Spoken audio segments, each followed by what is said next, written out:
When it comes to marriage, we've all heard the statistics.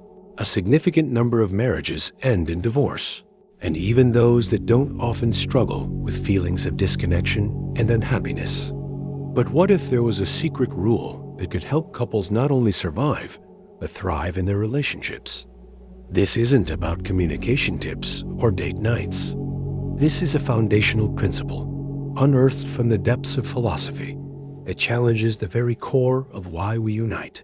The great paradox is this: we enter marriage seeking a sanctuary from our own solitude, a harbor from life's storms, yet this very quest for comfort is what so often dismantles the union from within. We want a fortress, but we build a cage. We whisper promises of eternal happiness, believing love is a destination we finally arrive at. But what if you've been sold a lie? What if marriage is not a peaceful harbor, but a tumultuous sea you must learn to sail together? The German philosopher Friedrich Nietzsche saw this human tendency with terrifying clarity. He understood that our deepest yearning for comfort is also our greatest path to resentment and decay. So, what is this one rule that stands against this slow decay? It is a vow more profound than any promise of fidelity, a commitment that transforms the marriage into a different kind of entity entirely. It is the rule that turns love from a feeling into a formidable, shared act of will. This is the first, non-negotiable law for a union that doesn't just last, but ascends. If this new perspective challenges you, subscribe now.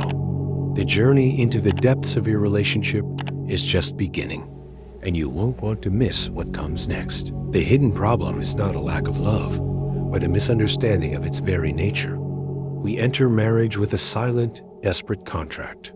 You will make me happy. You will complete me. This is the siren song of the soul, a longing to return to a state of undifferentiated unity. What Carl Jung might identify as an unconscious yearning for the primordial wholeness we have lost. We project this immense, impossible expectation onto our partner, making them the keeper of our existential security. But this is where the trap springs.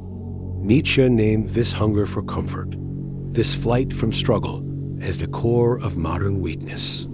He warned against the last men, who prioritize petty comfort and security above all else, who have invented happiness and blink. This psychological demand for seamless harmony is a poison disguised as nectar. It transforms your partner from a fellow voyager into a function, an employee of your happiness. When they inevitably fail at this impossible job, because no human can bear the weight of another's entire soul, resentment begins its slow, corrosive work. You don't argue about the dishes or the finances. You are fighting the terrifying, unspoken realization that your designated savior is just as human, just as flawed as you are. The marriage becomes a silent battleground where two people demand from the other the very thing they must create for themselves. So, if seeking happiness together is the trap, what is the alternative? What does a marriage look like that embraces struggle instead of fleeing from it? This is the foundation most couples never see.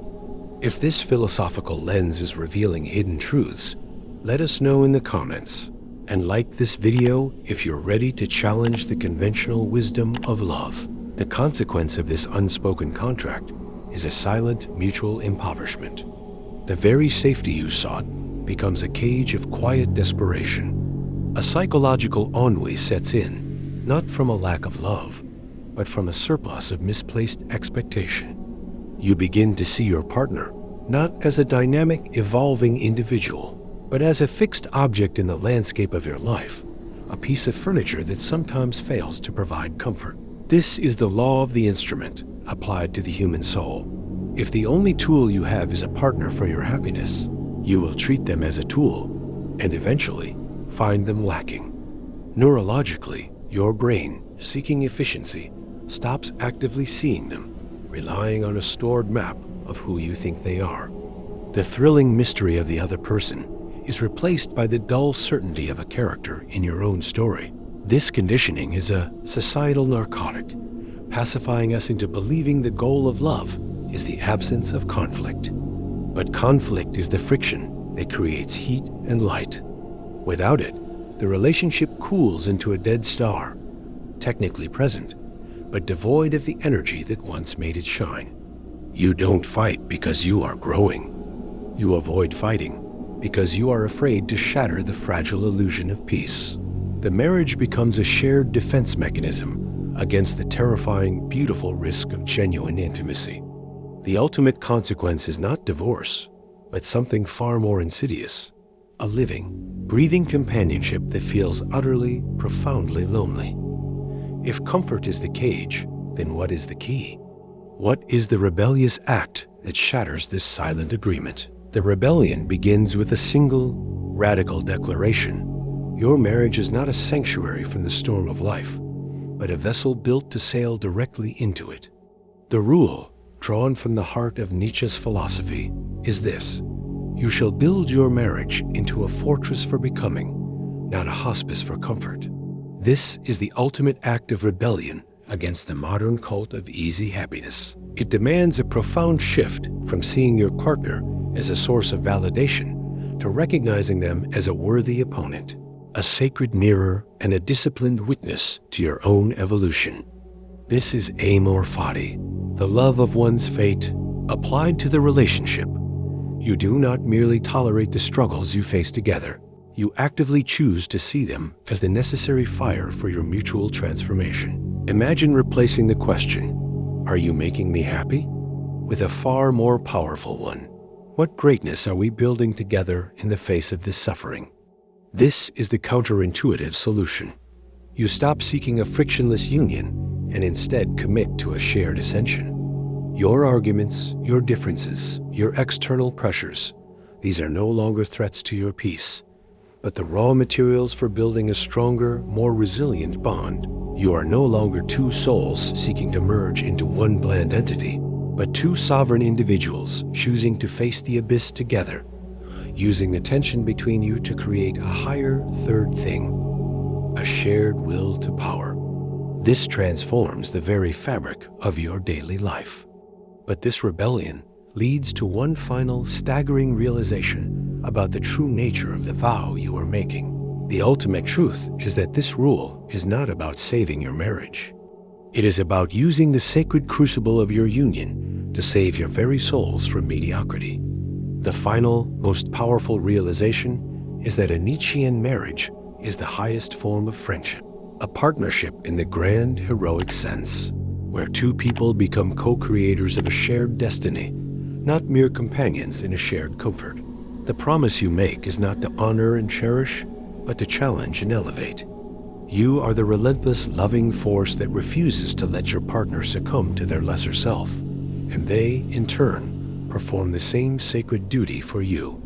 Your love is measured not by years of peaceful coexistence, but by the depth and magnitude of the selves you have forged within its fire. This is the paradigm shift. Marriage was never a destination of happiness, but a vehicle for transcendence. The struggles, the tensions, the immense effort, these are not signs of a failing relationship, but evidence of a living, breathing, and ascending one. When you finally understand this, your entire past together is reframed. Every argument becomes a negotiation of wills, every hardship a shared mountain to be climbed. You do not find a soulmate. You build a soul fortress, brick by painful, glorious brick. And in the end, you will not look at your partner and ask, "Did you make me happy?"